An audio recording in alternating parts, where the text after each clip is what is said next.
తమ్ముడు ఫైన్ అయితే తప్పదు. ఇప్పుడు నువ్వు అడుగుతున్నావు చూడు, అది ఫైన్ కాదు, లంచం. నువ్వు ఈ కుర్చీలో కూర్చొని కరప్షన్ చేస్తున్నావు. అరే మరీ ఎక్కువగా మాట్లాడుతున్నావు. అటు ఇంకా మొదలు పెట్టలేదు నేను. చంబల్ వాడిని నేను, తెలుసా?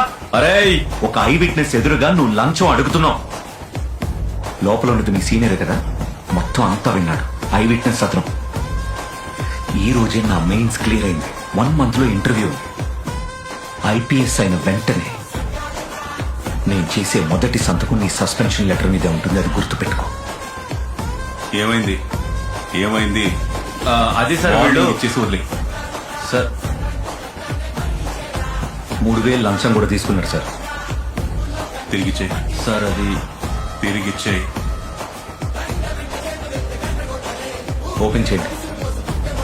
మనోజ్, నువ్వు చాలా బాగా మాట్లాడావు.